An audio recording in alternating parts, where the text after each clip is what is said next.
If you wouldn't follow yourself, why should anyone else? The first person you should lead is yourself. Don't wait until the pressure's on to make a character choice. If you become the leader you ought to be on the inside, you will become the leader you want to be on the outside.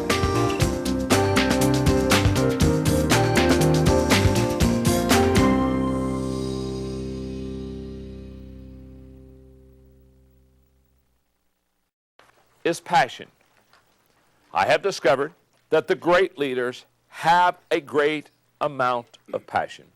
Bill Cosby, the comedian, said, anyone can dabble, but once you've made that commitment, your blood has that particular thing in it, and it's very hard for people to stop you. What's he talking about? He's talking about passion. Again, I've talked often about high energy people versus low energy people. Can I tell you something? When you say, oh, that person's high energy, and oh, well, that person, they're just low energy. There aren't high energy, low energy people. There are just people who have passion and people who don't. And if you have passion, you're high energy. Let me put it this way. You have never met a passionate person with low energy. You never met a person say, oh man, I want to change my life and I want to change people's lives, but I'm just so tired.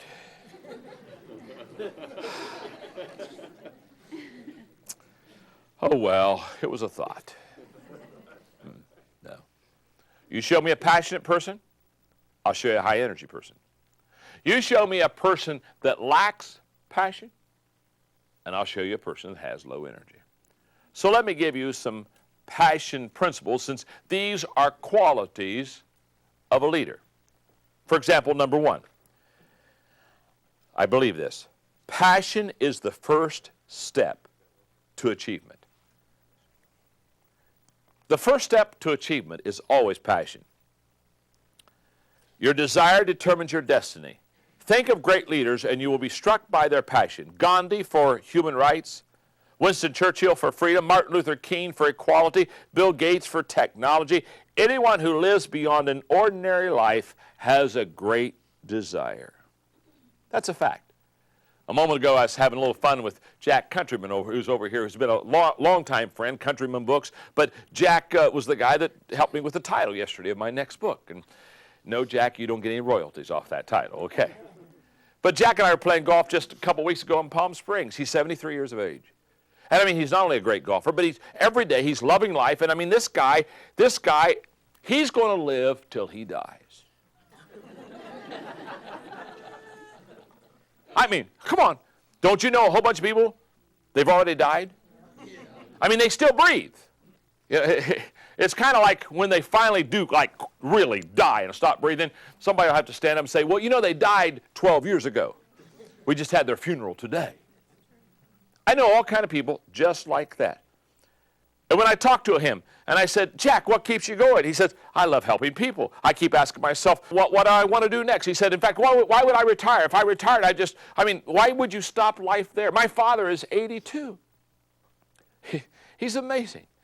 He has he started with a park ministry, a ministry just of helping people in his mobile home park that lives in Florida. That got going so well, other people started hearing about it from other mobile parks, and they said, well, how about helping us? And so he started helping them. And in fact, he said, John, come down and speak for me. He said, I've got a few people here, volunteers that are helping people, and come and speak. So I went down and spoke, or I said I would, and he called me up about a week later. He said, we'll just do it in our little park here at the clubhouse, just for a few people. And so about a month later, he called me and said, oh, John, he said, it's gotten out of hand.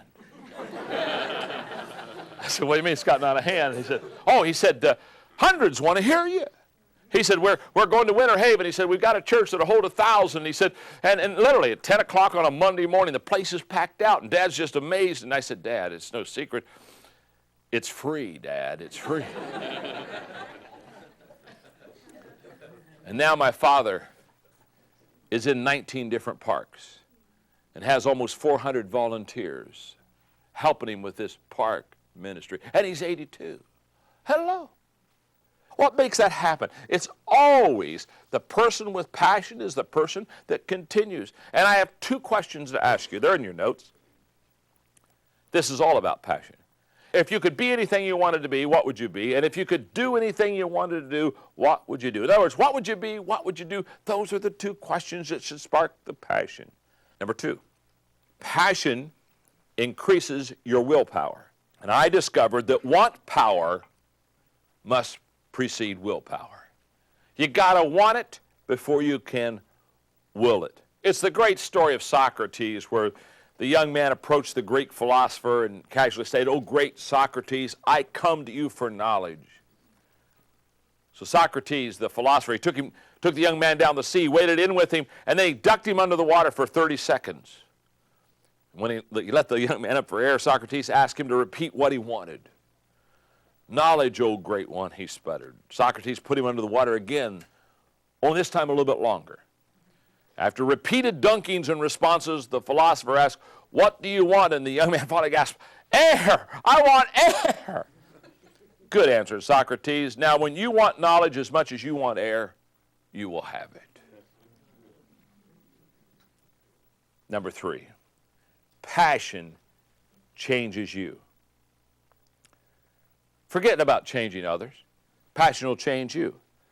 People ask me for advice concerning direction in their life, and my answer is always the same. What is your passion? Because whatever your passion is, you've got to follow it. I don't ever feel like I've worked a day in my life. I know I work, but I just never felt like I worked. I promise you, I love what I do. I live for what I do, and I wake up sometimes 2:30 in the morning, and I'm up. I put my robe on, I go down to my home office, and I get writing again. Why? Because there's a passion that I have in my life, and my passion is twofold. It's very simple. My passion is twofold. One is adding value to people. I just live to add value to people. Every day of my life, that's what I want to do. I want to add value to people. Number two, I love to communicate with passion. I have a passion for communicating, and what I really want to communicate is I want to add value to people. I read an editorial in the Texas Business not long ago that said we are truly the lost generation, huffing and puffing down the fast track to nowhere, always looking to the dollar sign for direction. That's the only standard we recognize. We have no built-in beliefs and no ethical boundaries. You're only as good as your private standards. Wow, that is a powerful statement. When was the last time you gave a task your absolute best, even though nobody but you would know about it? Hello. See, I passionately believe the law of the lid, that your leadership will determine your effectiveness, and I'm passionate about that, and so I wrote the laws of leadership. I passionately believe that one is too small of a number to achieve greatness, so I wrote a book that would help people learn how the laws of teamwork so that they could become a good team player. I passionately believe that the secret of your success is determined by what you do daily in your activities. And so therefore I wrote a book called Today Matters. I passionately believe that the difference between successful and unsuccessful people is how they think. So I wrote a book called Thinking for a Change. I passionately believe that success is knowing your purpose in life, growing to your maximum potential, sowing seeds that benefit others. So I wrote a book called Your Roadmap for Success. In other words, what I'm saying is everything I write, I don't write because I kind of say, well, this would be nice, or this would perhaps help someone somewhere someday under the rainbow. I believe it's life-changing. In fact, when I pastored, it was kind of a joke around the office because every Sunday as I would get ready for what I was going to speak on, people would ask me what I was going to share that day. I would say, truly, this is a life-changing message. And they kind of roll their eyes. Here comes another life-changing message. Were they all life-changing? No, I'm sure they weren't.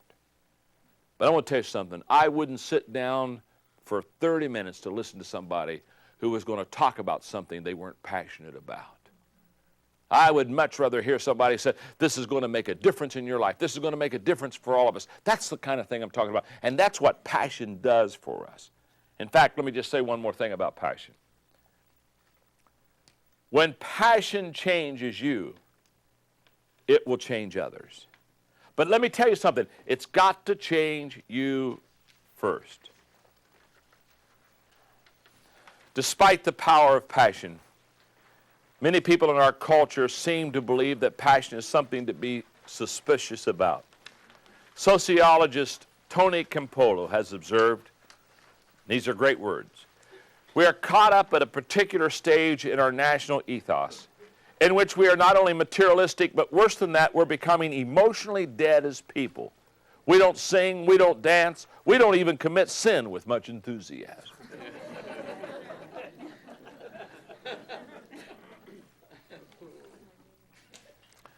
Here's what I know. You show me a passionate leader, and I will show you passionate people. Because as the leader goes, so go the people. That's the way it always is.